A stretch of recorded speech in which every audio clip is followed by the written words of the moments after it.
Hi ഹെറിഡീസ്, welcome back to this online tuition. അപ്പം നമ്മൾ നോക്കാൻ വേണ്ടി പോകുന്നത് സോഷ്യലിലെ ഹിസ്റ്ററി. ഇവിടെയുള്ള A+ സ്ട്രാറ്റജി മാപ്പാണ് നമ്മൾ ഡിസ്കസ് ചെയ്യാൻ വേണ്ടി പോകുന്നത്. ജസ്റ്റ് ടോപ്പിക്കുകൾ മാത്രമാണ്, ഇത് പഠിക്കാൻ പോരുതെന്ന് പറയുന്നത് പക്ക പ്രഡിക്ഷൻ വീഡിയോ വേറെ വരുന്നുണ്ട് കേട്ടോ. ഇനി നമ്മളിതാ ഫസ്റ്റ് തന്നെ ഓരോ ചാപ്റ്റർ വൈസ് നമുക്ക് നോക്കാം. റെഡിൽ വന്നിട്ട് ഹൈ പ്രയോറിറ്റി ടോപ്പിക്കുകളാണ്, യെല്ലോ മീഡിയം ആണ്, ആൻഡ് ഗ്രീൻ എന്ന് പറഞ്ഞാൽ ലോ പ്രയോറിറ്റി ആണ് ഗ്രീനിൽ കൊടുത്തിട്ടുള്ളത്. അപ്പം അതിനനുസരിച്ചായിട്ട് നമ്മൾ എന്ത് ചെയ്യേണ്ടത് പഠിക്കേണ്ടത്. നമുക്ക് ഒന്നാമത്തെ ചാപ്റ്റർ നോക്കാം. ഒന്നാമത്തെ ചാപ്റ്റർ എന്താണ്? ഹ്യൂമാനിസം എന്നുള്ള ചാപ്റ്ററാണ്. ഇവിടെ പ്രയോറിറ്റി 3 പ്രയോറിറ്റി, അതായത് ഹൈ പ്രയോറിറ്റി എന്നാണ് ഇവിടെ പറയുന്നത്.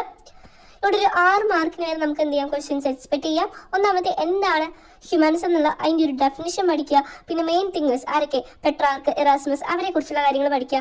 Impact on art and literature, ഇതെന്ത് ചെയ്യുക, ഒരു എസ്സേ പോലെ പഠിച്ചു വയ്ക്കുക. ഇനി രണ്ടാമത്തെ ചാപ്റ്ററിൽ ലിബർട്ടി, ഇക്വാലിറ്റി ആൻഡ് ഫ്രട്ടേണിറ്റി എന്നുള്ള ചാപ്റ്ററിൽ 4 മാർക്കാണ് നമ്മുടെ ടാർഗറ്റ് റേഞ്ച് കൊടുത്തിട്ടുള്ളത്. ഫ്രഞ്ച് റവല്യൂഷനും അതുപോലെ കീ കോൺസെപ്റ്റും പഠിച്ചു വയ്ക്കുക. Impact on the American revolution, പിന്നെ കീ തിങ്കേഴ്സും കൂടി അവിടെ നോക്കി വെക്കണം. ഇനി മൂന്നാം chapter know the Indian social system ആണ്. ഇവിടെ പ്രയോറിറ്റി കുറവാണ്, 3 മാർക്കിനൊക്കെ ചോദിക്കാൻ ചാൻസ് ഉള്ളൂ.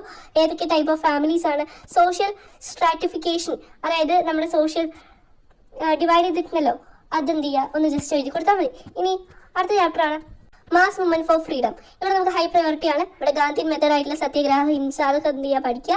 പിന്നെ സോൾട്ട് സത്യാഗ്രഹ, ക്വിറ്റ് ഇന്ത്യ മൂവ്മെന്റ്, അതെന്ത് ചെയ്യുക, പഠിക്കുക. റോൾ ഓഫ് സുഭാഷ് ചന്ദ്രബോസ്, ഇത് പഠിച്ചു വെച്ചോ കേട്ടോ. ഇനി അടുത്തതാണ് വെൽത്ത് ആൻഡ് ദ വേൾഡ്. ഈ ഒരു ചാപ്റ്ററിൽ ടൈപ്പ് ഓഫ് എക്കണോമിക് സിസ്റ്റംസ്, ഏതൊക്കെ ടൈപ്പാണ്, ഗ്ലോബൽ ട്രേഡ് കണക്ഷൻസ്, അത് എന്തൊക്കെയാണെന്നൊക്കെ എന്ത് ചെയ്യുക, പഠിക്കുക. Sociological analysis through sociological imagination, ഇതെന്ന് പറയുന്നത് ഒരു ലോ പ്രയോറിറ്റി ആണ്.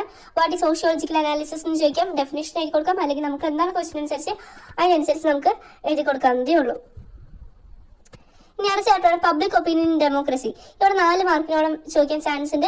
ഫോർമേഷൻ ഓഫ് പബ്ലിക് ഒപ്പീനിയൻ, എങ്ങനെയാണ് അത് ഉണ്ടായത്, മീഡിയന്റെ റോൾസ് എന്തൊക്കെയാണ്, ഏതൊക്കെ ടൈപ്പ് ഓഫ് പ്രഷർ ഗ്രൂപ്പ്സ് ആണ് അവിടെ ഉള്ളത് എന്നുള്ളത് നോക്കാം. ഇനി ഡെമോക്രസി ആൻഡ് ഇന്ത്യൻ എക്സ്പീരിയൻസ് എന്നുള്ള ഈ ഒരു ചാപ്റ്ററിൽ ഫീച്ചേഴ്സ് ഓഫ് ഇന്ത്യൻ ഡെമോക്രസി പഠിക്കുക, കോൺസ്റ്റിറ്റ്യൂഷണൽ വാല്യൂസ് പഠിക്കുക, പ്രിയമ്പിൾ അനാലിസിസ് പഠിക്കുക, ലോക്കൽ സെൽഫ് ഗവൺമെന്റ് പഠിക്കുക, അതൊക്കെ എന്ത് ചെയ്യുക, നല്ലപോലെ പഠിക്കുക. ഈ ഗ്ലിംസസ് ഓഫ് ഫ്രീ ഇന്ത്യയിൽ പോസ്റ്റ് ഇൻഡിപെൻഡന്റ് ചലഞ്ചസ്, പിന്നെ ഡിസ്കണ്ടിന്യൂ ചലഞ്ചസ്, ഗ്രീൻ റവല്യൂഷൻ, അതായത് ചലഞ്ചസ് ആണ് നമ്മുടെ മെയിൻ ആയിട്ടും ഉദ്ദേശിക്കുന്നത് കേട്ടോ. അവിടെ എന്ത് ചെയ്യുക, ചലഞ്ചസ് ഒക്കെ എന്ത് ചെയ്യുക, നന്നായിട്ട് തന്നെ പഠിക്കാനായിട്ട് നോക്കുക. ഇനി know the Indian social system, നമുക്ക് ഇതൊന്നും അല്ലാട്ടോ ഇവിടെ പഠിക്കാനുള്ളത്. ടാർഗറ്റ് 3 മാർക്കാണ്. ഇവിടെ സൊസൈറ്റിനെ കുറിച്ച്, അതേപോലെ നാഷണൽ ഇന്റഗ്രേഷന്റെ ഫീച്ചേഴ്സിനെ കുറിച്ച്, ഇതൊക്കെയാണ് ഇവിടെ പഠിക്കാനായിട്ടുള്ളത് കേട്ടോ.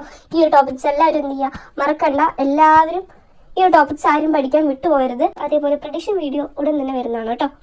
Okay days, thank you.